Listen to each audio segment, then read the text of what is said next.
朋友们，你们敢相信吗？在这个地方呢，两边的房子真的不一样了，真的太不一样了。看到没有？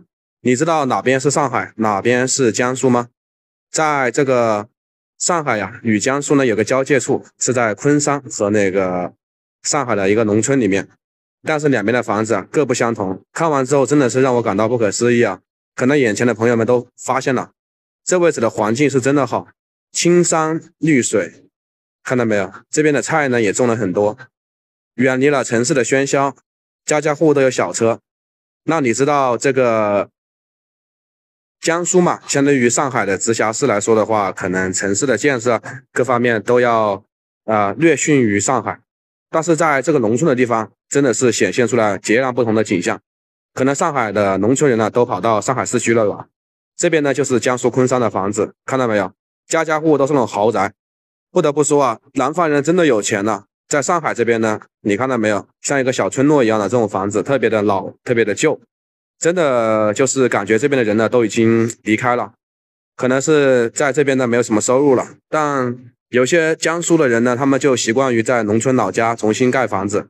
然后大家可以看一看这边的房子啊，真的是天壤之别。我们来看一看这后面，你知道这里是哪里吗？这里是上海的农村。大马路呢都在这里，对面的是江苏昆山的农村。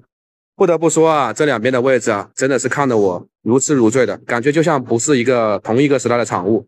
这边的那种老的那种电路啊、线路啊、电闸这种窗户啊，还有共享单车呢。不得不说，上海大城市就是牛啊，农村里面都有共享单车，真的是大开眼界了，朋友们。你们农村那边是什么样的一个发展？有没有图片可以在评论区留言，也可以在评论区交流一下。我们来看看这个农村的后面房子是什么样的，看到没有？这边呢还有对联呢，看来这边的人呢已经很久没有人居住了，要不然这边的房子啊都已经东倒西歪了，屋顶呢都已经漏水了，这么大个窟窿也不过来完善一下，真的感觉闹着老话，屋漏偏逢连夜雨。你说这下雨了该怎么办？难怪没有人住了。说实话，到这边维护一下这个房子又得30-40万是要的。现在农村的砖头啊、泥沙呀也比较贵，而且重新把老房子重新推的话，装修的话也需要不少的费用，而且还需要审批。因为有些人就喜欢把那个种的田拿过来重新再加宽搞房子，那种大拆大建。比如说本来是2层的、3层的，直接搞成5层、8层，宽的话搞成3个门面、4个门面的那种房子。所以说呢，在家里修房子也比较贵的。如果3-4层的那种房子，上下左右都4层的话，那就是没有一个100万搞不下来的。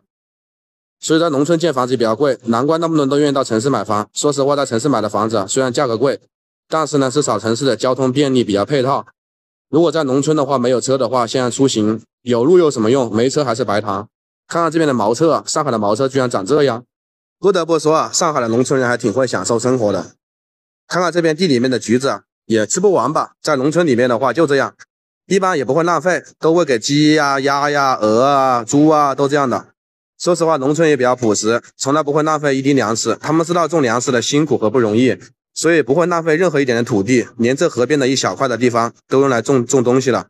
大家可以看到，在这个一桥之隔啊，在这个河的对面呢，那些房子和这边真的感觉不是同一个时代的产物。我们再过去看一看，那边就是江苏那边的一个农村的房子，不得不说啊，真的让我大开眼界了。那边居然还有那个，看到没有，很多小船，门口还有很多小车，不知道平时在外面到底赚了多少钱。感觉怎么江苏的人比上海的人还富啊？可能上海都是外地人比较多吧，本地人确实少之又少。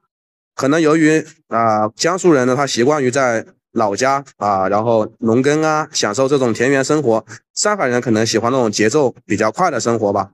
可能每个人追求的不一样，大城市就是大城市嘛。